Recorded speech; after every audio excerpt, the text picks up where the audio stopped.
okay? Running short.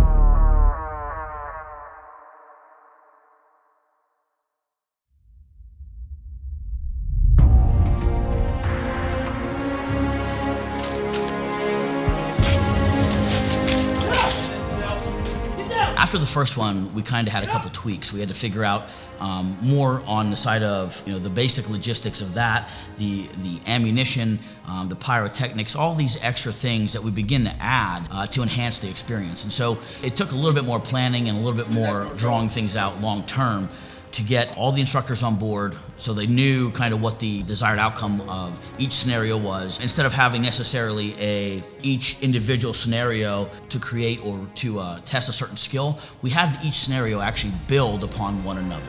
So, and we looked at it more of a sense of how do we operate overseas as missionaries and things of that nature. Because really for us, when we're in different countries that we operate in, primarily in the Middle East, we don't have a quick reaction force. We are our own rescue force at the time. When things go bad, or if things go bad, the call for help comes into us, and we have to respond as we notify the regional government. We kind of built the storyline behind it so that at the end, they understood the full scope of what Five Stones International is all about, and then it also gave them the opportunity to figure out how they could get involved. I've been shot in the leg. Okay, oh, in the leg? And check your... Tap. Your... What are you doing to my wife, bro? What are you doing to my wife? Hi, my name is Ray Seiko. I'm the Chief of Police here in the city of Shamokin. Training never stops. No matter how long you're in a career or how long you may be around, anything could occur at any time. I have law enforcement officers attending it. As far as the importance of the TacMed class, not only for law enforcement, when you attend trainings, you learn something new every time. You can take the same training with the same name 4 or 5 times. I can assure you from past experiences, you will learn something different every time. Exercise, ready? Down, up, down. This class was a completely different dynamic than the first one. In the first class, we had no military experience. We had a couple guys who were familiar with firearms, but no one actually who has had any type of tactical training in the background.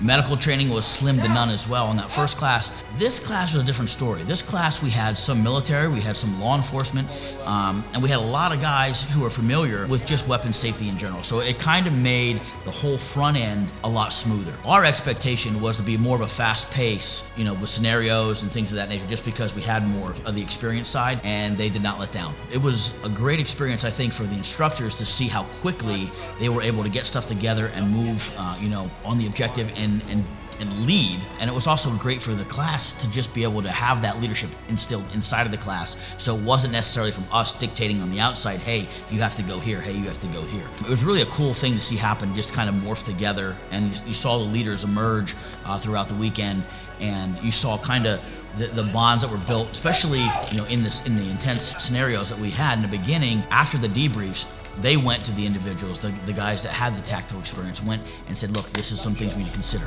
They didn't say, hey, you're doing this wrong. It was the approach was awesome. So it was just really cool to see how that played out. Go, go, come on, go. Hey, buddy, how are you doing? What's going on? I don't really know. I don't know. There was a big bang. There's a big hole. My leg. I think I got shot in my leg. Do you have anything in your pockets? I'm here to help you. What happened? You're laying on the ground. Just making sure you're all right. What's going on?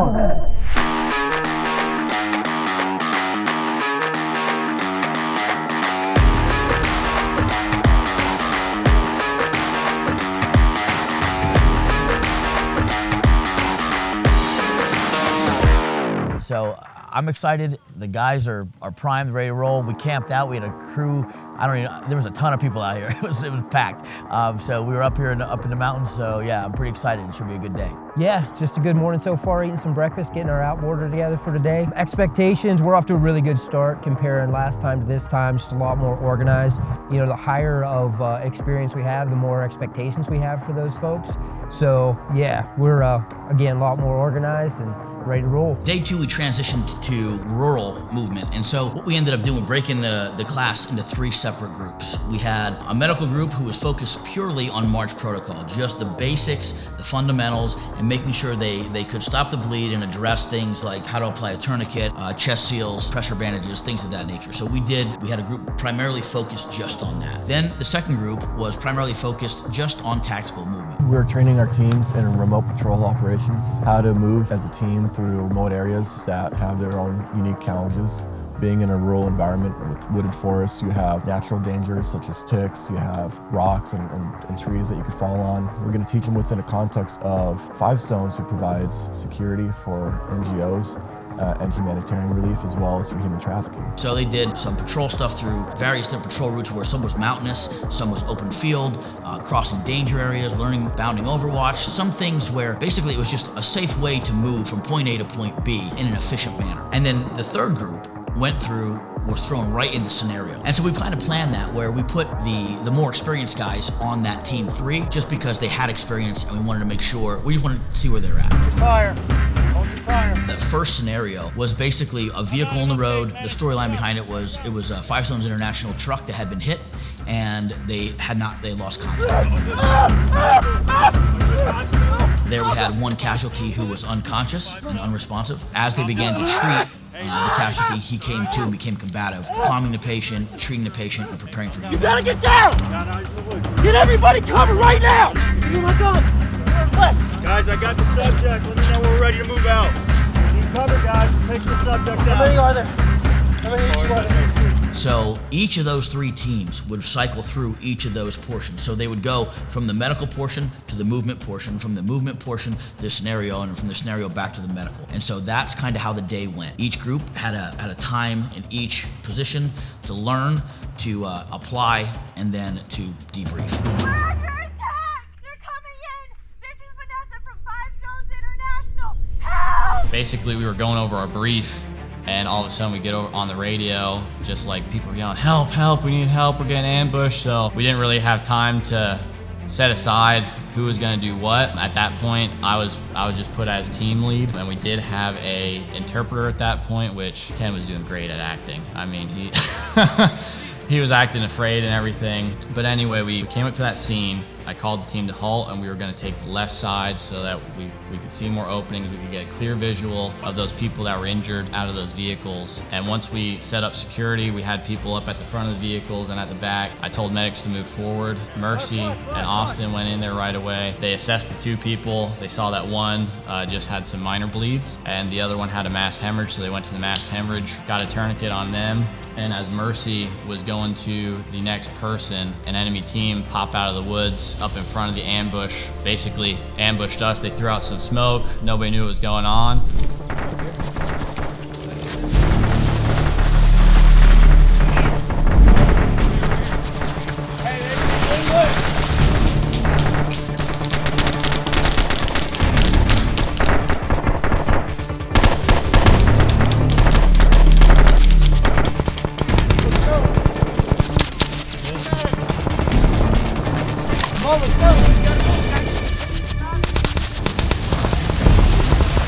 Ken, the interpreter, just ducked down and was just like, oh, what's going on? What's going on? I don't know what's happening. And being team lead, you know, I'm responsible for him, and I'm responsible for the rest of my guys, and just trying to keep them safe. So I told everyone to take cover, get close to the vehicles. This was the first time we were dealing with people who were unresponsive, so we had to get them back to base. And at this point, yet again, because of how we were set up with our training, we never got trained on how to carry anybody. So someone said, you Valley boys have the most unorthodox way of picking people up, and there's a clip in there somewhere where you'll see this, but I basically rolled someone up onto my lap, just a little bit of adrenaline kicked in, because I'm just thinking we have to we have to get out of here. We were just getting shot at. We have people down. We gotta get out of here. So I just put one arm between his legs, had him on my chest like I was doing some kind of weird log carry. Man, people are heavy. You know, in the midst of all this, like, we're still rushing, we're just trying to get people out of there. And what we learned later on was that what we really should have done was get those people to a safe location, set up security, divvy out responsibilities, and then move forward with that plan in a more structured and slow manner. Definitely very humbling in the fact that, you know, I couldn't carry someone as tall as I could carry him. I got very tired very quickly, and it was a very high stress scenario. So there was one point where I actually didn't make the right call, and I had to apologize to my teammate later on. I told him to go check the bodies just to make sure they were dead. And later on, I realized, you know, I sent him by himself, so I had to leave my interpreter with my team, with the casualties, and run to just give him cover, make him come back with us, get regrouped, and then, you know, rush on out of there.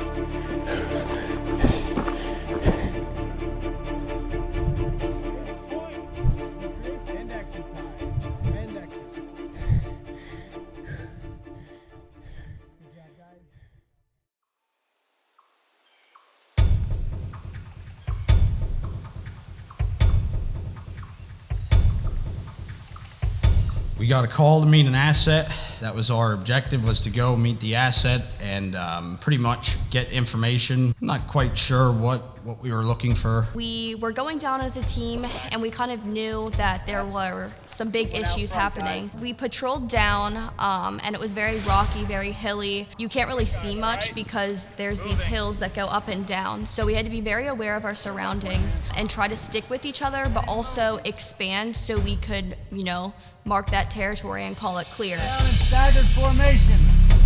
Settle in. Where's my children? Namaste, my friend. We are here with Where I'm your friend. Five Stones. Where I'm your friend. Yes. I know you're my friend. Pretty much what happened was we stacked up. We moved as a team. We produced as a team, more or less. And as soon as we got to the asset, a grenade came in. Namaste, my friend. Oh. Boys, look chocolate. Oh, hey, we got a grenade.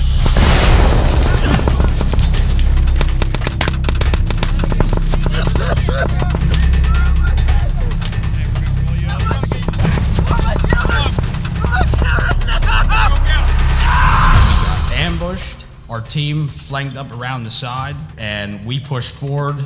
We took cover. There's two little kids screaming, there's a man screaming, and we knew that they were injured. So I jumped right in with the two younger kids. One of them was non-responsive, and the other one was pretty aware of what was happening, but was extremely scared. Kind of got within the vicinity, we got smoked. Smoke grenades came over the hill. We kind of just left the asset, jumped over the bank. Tim, our team lead, kind of grabbed me, I think pulled me back over the hill a little bit, but then we realized our asset was laying out in the middle of nowhere, getting lit up.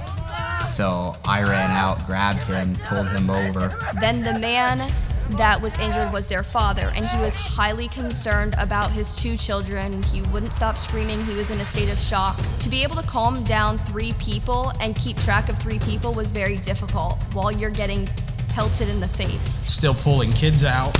I actually carried a kid out.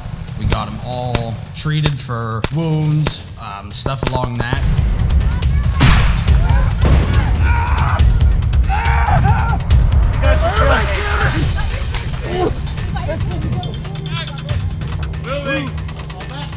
I took both of them, and I took the 2 kids to a secluded spot so their dad wasn't like freaking out and hallucinating around them. I did leave the 2 kids there. I lost the kids because 2 tourists took them, and these 2 tourists were not speaking our language and were like, oh, these are adorable, cute kids, but they're both very injured, and they were not aware of that. And as this is happening, like, there's smoke grenades going off. I can't understand what they're saying, so I take both the kids by the hand, and I'm like, you guys are coming with me, and we had to go fast because we needed to get out of there. Op 4 was still returning fire at us. So I took both of the kids by the hand, and I'm like, we gotta run, we gotta go. So It was very adrenaline pumping. It was so good though, and such a good learning experience for all of us on a team, and we truly had to work as a team and realize like we need to get the job done, and you can't do it slow.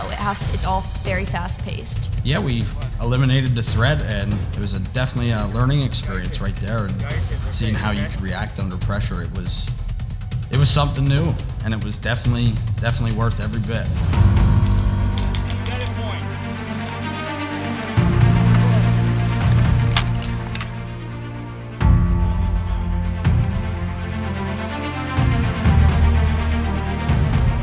At the end of day 2, as we wrapped up the day, we finished our debriefs, and I expected them to be completely shot. It was some serious work. They were hustling all day, and it was hot. I'm thinking people are gonna be racked out, in no time. They'll be like, yeah, it's a long day tomorrow. I don't even know what time it was. It was like 2:30 in the morning before people started going to bed. So they were just sitting around a campfire, chatting, talking, hanging out, playing chess. I mean, it was a really interesting night for me, because I'm like, man, this is totally not what I expected, but I think it was completely needed. The bonding that happened there was not what I expected. It was a tight-knit group, and it was becoming tighter as the weekend went on, so that was kind of cool to see.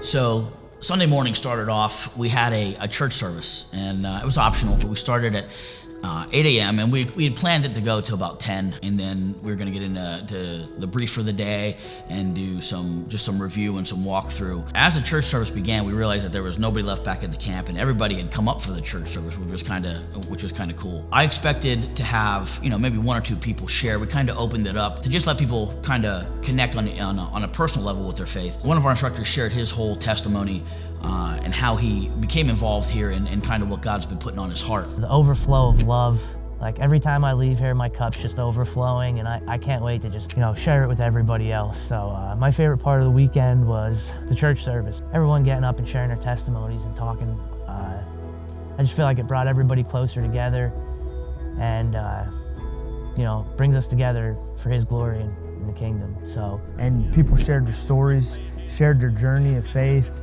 and just how God's working in their lives. It's so awesome just to see their personal experience with our awesome God. I'm always astounded by the battles that strong people like you'd never guess, just the darkness that they go through, and I think just the safety that they felt and the comfort that they felt sharing that information, it was just beautiful because we were able to come around each other and support each other and be extended the Five Stones family in that sense. This is ministry to us. Whether it's Five Stones, Medco Training International, we all come from some type of aspect of ministry as far as part of the cadre. And so this morning we went up on top of the mountain, and I've heard them talk about the cross that's up there, but we went up this morning. We're all standing on top of the mountain, the wind's blowing, it's raining on top of us. People are sharing their testimonies. And I just really appreciated how vulnerable people were to open up, share their stories, their struggles, and how God got them through that. Something about being up on that cross, this was different. Was so eye-opening and important, and it was also just a reminder that you don't know what your brother and sister in Christ is struggling with. And I know, especially for the men, this was super a vulnerable place for them to see men that are in the military that are crying and pouring out their hearts to the Lord and sharing their story. My next step in my walk with Christ, because that was the first time up on the mountain, was the first time that I ever shared my testimony with anybody. And it was a whole group too, so it was I wasn't sure if I was even going to do it, but something just told me to get up on there and share it. Like I said, I expected 1 or 2. 11 people later, it was going, and there wasn't a dry eye in the crowd. Just the atmosphere where a person can get vulnerable and real just shows you the level of bonds that built in these type of environments. This is why I think a lot of times people they look for that military experience or that sport experience where they go through hard things together, and it makes that bond super tight. That's what was happening here. And so you had guys who were combat vets, and you got girls college students, different ends of the spectrum, who are sharing their life stories. Everything from abuse in the past to literally suicide attempts, and just a support group that built around them, that came together, prayed for them. The participants knew each other on a more intimate level. The scenarios took on a whole new meaning because it was built around the mission, right? It wasn't just about going out and having fun with running and gunning and doing medicine, tactical medicine. It was more about, these are real people. I have an opportunity to give back and to share and use these skills to help people in a legit manner. The guys in the class kind of bought in to what Five Stones does, which was awesome. You know, the idea of the overseas mission work, it became real because the people became real. They're no longer, hey, that's that student or that's this student. It was, hey, this is Matt, or hey, this is Tim. So there was connections that were made that really, I think you can't find that in many places. As the day went on, you saw better communication. You saw people actually caring for one another and putting in the extra work to make sure that their buddy was okay, which I thought was great. So, I mean, the scenarios got longer, they got more intense, and they got harder as the day went on. But each time they came together as a team, they stepped up, and they worked with each other to make sure they could accomplish that mission. It was perfect.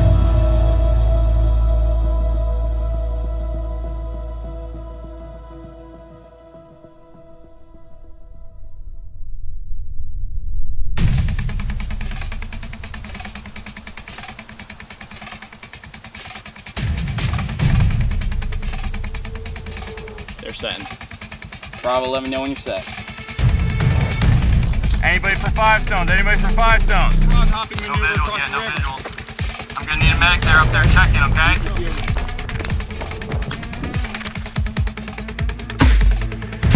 Heard something. Move. Contact front.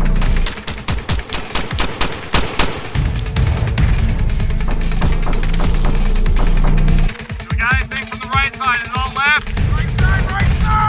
The last two scenarios for the training evolution was a mass casualty event where they were going to meet up with a team to help them move to another objective. Well, as they were meeting up with that team was ambushed, and so they took on 4 casualties, and they had to deal with that as they're taking on fire. So we didn't have a lot of info. We were going in somewhat blind, but we knew that, we had a team there and we were supposed to meet up with them, and then we were gonna move on from there. We got over to them, we set up security again. What we didn't know was that this was another ambush scenario. A grenade came in, we took cover. And all 4 of them went down, and then we started taking fire. Frag! Everyone down!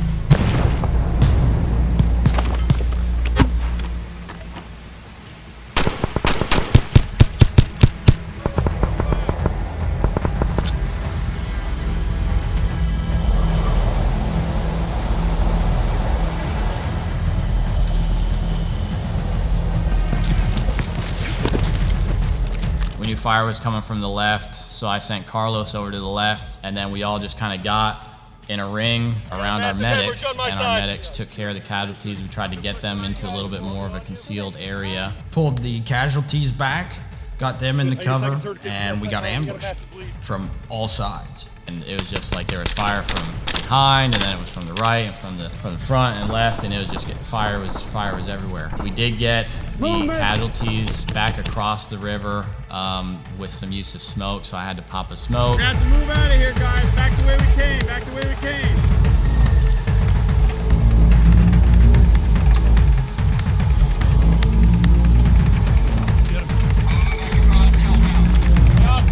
up. I got security. And thankfully, once we got them back up through that little wooded path, they became conscious and could help us walk a little bit.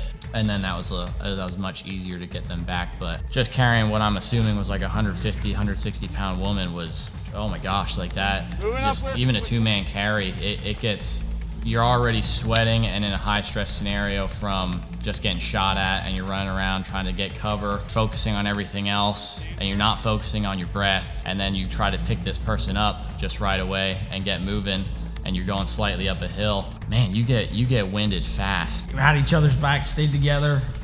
We eliminated the threat, tourniquets on, chest seals, whatever we needed to do to get these casualties moved back across where we came from and get them hauled up. We all helped each other out. It was definitely not a single man job. It was definitely a team effort. And if that were a real scenario, like if that were a real situation, that would be tough. So we executed and got everyone out. Everyone moved and got them back to camp.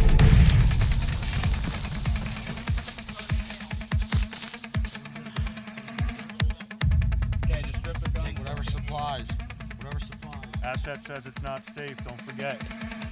say that again. Target's down. If we move up, we'll catch up to them. They don't have to necessarily fall back. Okay, Team Alpha's gonna fall onto the road. Got it?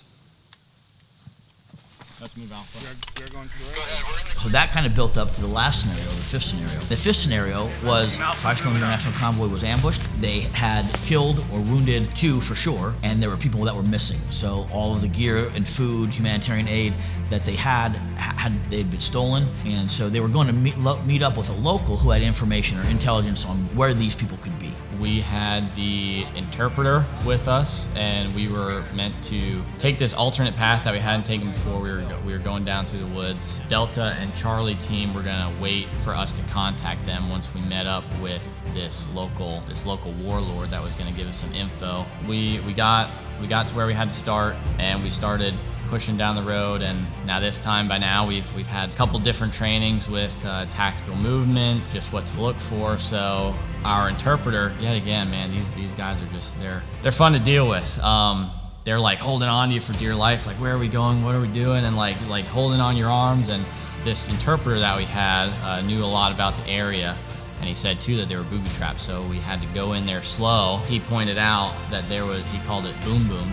He said there's boom boom up there, and we were able to keep moving forward. We actually pushed up onto that hill just to make sure it was clear, and it was clear, and started moving forward. And then we ran into just some local guy walking around with a radio, so we asked him to come over. We got his radio, and we used it to call Ali, and Ali answered. He's the local warlord. He answered and said, yeah, we're up here ahead.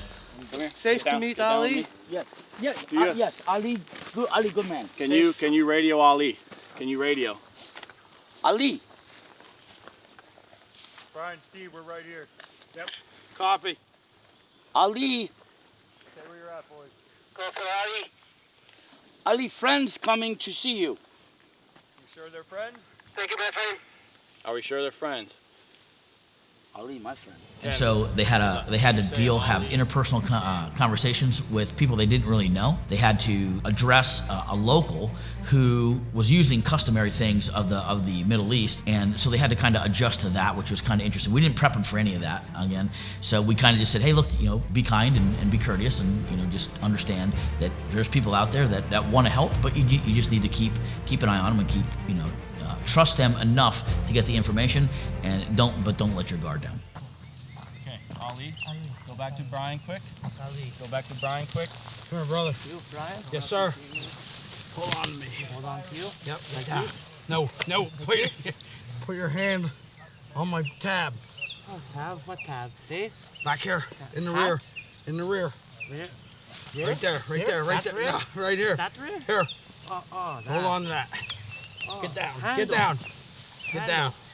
Hey team, I see some people on the right side of the road up ahead. Ali. They got their hands up, and we have people with masks on the left. Ali. Come, my friends. I am Ali. We can see you. Okay. Area secure. Okay, yes. Ali Salam Muhammad. Come. This is my security. Keep your weapons down. Thankfully, everyone with the warlord was very cooperative. Like Ali came to us by himself. At first he was trying to send someone with him, and I said no, like he has to stay back. And thankfully everyone was very cooperative in that scenario. See if you can get comms to the other team across the water, see if they can walk up along the bank. Cheaters. Cheaters, my friend. I got 2 subjects down here in the pond to your right, laying down low with helmets on. Ollie is claiming that they are his children. They're playing. Assalamu alaikum. Just go play with them. Weapons. They're not friendly. He said they have weapons. Do they know how to use them? They They know help the with kids do security. have weapons. They help with security. They fine. Just stay secure. Can you just tell them to put their hands up to the front Boys, to them? boys, put your guns down. Okay. Okay. So we got up, we had tea with this Ali, we called in the other team, and we regrouped, rallied at that point. We made sure that the warlord and his team of 4 or 5 guys that he had, we made sure that they walked a good distance off before we decided to turn our back on them, because you never know if they're gonna end up just being bad guys, giving you some, good information, and end up flanking you and lighting you guys up from behind. So we had a lot of radio static. I mean, there was lots of people on the radio. No one could make sense of anything, and it kind of got to the point where we were just hollering back and forth across this small valley, giving hand signals. And we were walking down, and we were like, okay, we just need to go down there. We can't wait any longer. We don't know what's happening. We don't know if our people are down.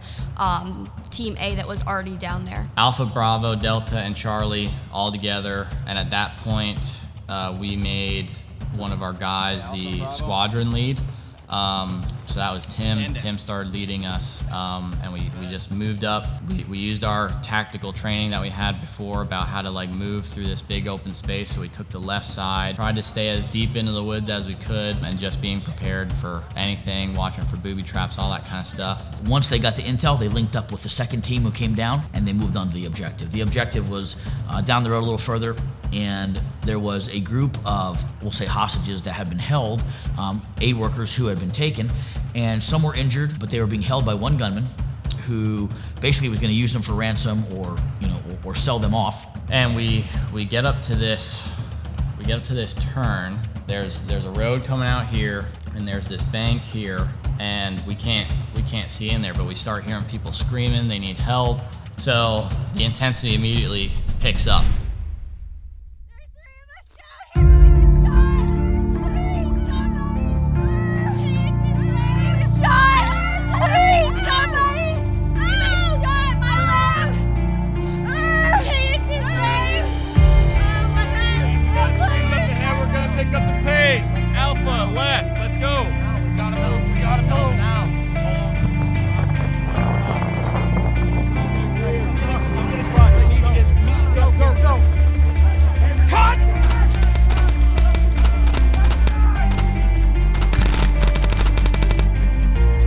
People screaming, bloody murder, they need help. As we were going through, we did get ambushed.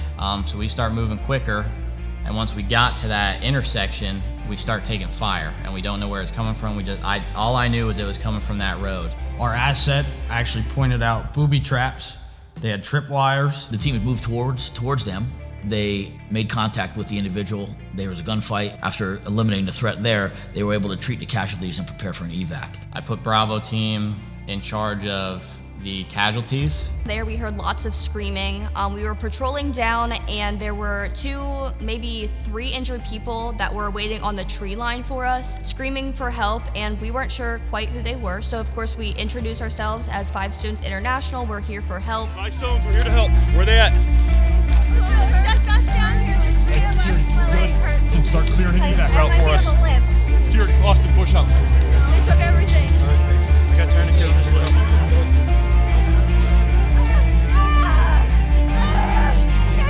Okay. Check the rescue, okay? Call back. Ali is not our friend. Hey, Ali is the target. Ali is not our friend. He let us into this. Delta and Charlie were taking point. Alpha was in the back, and we started trying to move out. So we move out, we get back across the ponds, we're getting up to the main road, thinking we're in a pretty good spot, we haven't taken any fire. Okay, maybe if we just get the car, and which is what the main team was doing, they were gonna go get a vehicle, see if any of the vehicles had keys in, and then we were gonna put the injured people in that vehicle.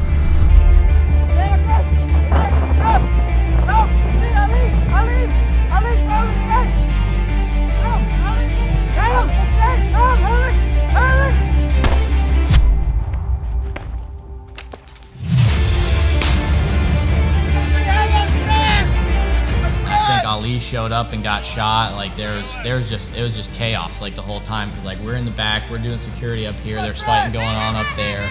casualties are somewhere in the middle, there's security somewhere in the middle, but thankfully we ended up getting one of the vehicles back to us and we were able to use it kind of as mobile cover. So we got the injured people into the vehicle, which made it much easier to get back to base. But we just moved the vehicle down the road really slowly.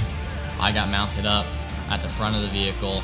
My other guys keep an eye on the right side, and then Delta and Charlie were doing their thing, what they needed to do up in front of us. We started getting a lot of fire from all different directions. So we were hitting the dirt, taking cover, moving quick.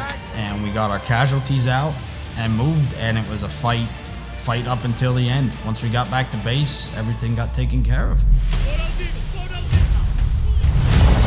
left. Hold left on security. Left, keep moving, keep moving. T-Dog's down. T-Dog's down. Behind us.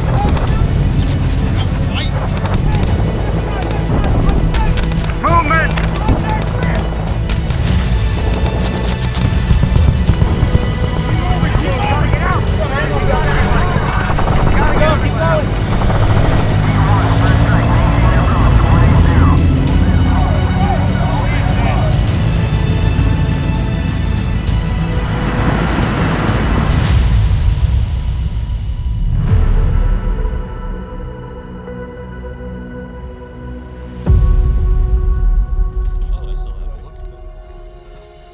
Ali, you're a hero.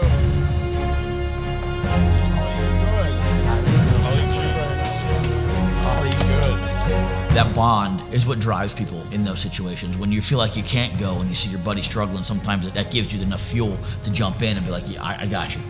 From day 1 to day 3, you could see the progression of personalities. You could see the progression of proficiency and skill, and it was neat to see. By the end of that weekend, you saw the ones who were natural leaders step into their role. You saw the ones who were beginning to come out of their shell, and their confidence was being built up in a way that it had never been built before. Overall, I couldn't be more pleased just to see the progression on everyone's part. So I love to see it when it comes alive in their eyes and they're going, oh, I get it, I understand. And you see the first day, they're like, what is this? As if we hand them a tourniquet. And then the last day, they're like slapping tourniquets on, and 25 seconds later, tourniquets locked down, and they're like, we're good.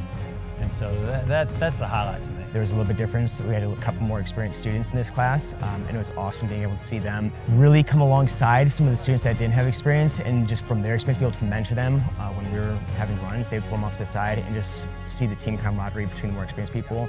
We've seen people with that experience have a very arrogant or negative response to that, and so it's just incredible seeing the positive attitude and just the encouragement that came from those experienced people. In the midst of my experiences, I was able to bring a little bit to the table regarding, I can be an interpreter, I can be an asset, I can be an in-country contact, I can be a casualty, I can run op 4. And yeah, I had some oh crap moments even as someone with experience and being a combat vet and doing a lot of this training that, yeah, I was like, oh my gosh, I'm gonna get flanked, I'm gonna get killed in this scenario. So hats off to the student body in that regard, and I think part of that too is a reflection of the primary instructors in that they did a great job instructing. So yeah, back hurts, a little sore, and I'm happy, man. Everything's a little funner in camo. It really showed up at the end when you saw these people who have never done these things before, how much they really grew.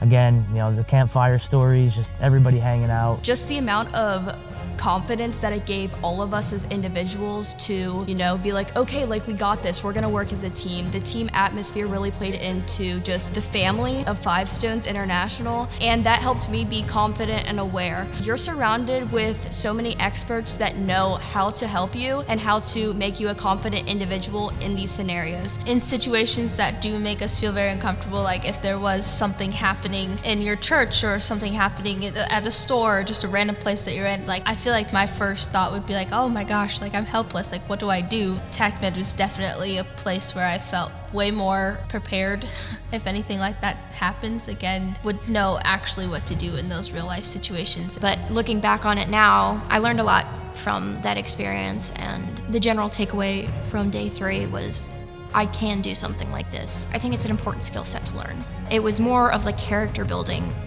in the aspect. Like even if you don't take away anything else from it, it changes who you are personally. It changes your character and it makes you into a stronger individual. And I think that's something that we are definitely lacking in society, and that's something we can definitely benefit from. My highlight of that weekend is the friendship, the brotherhoods I had made. Meeting new people from all different walks of life.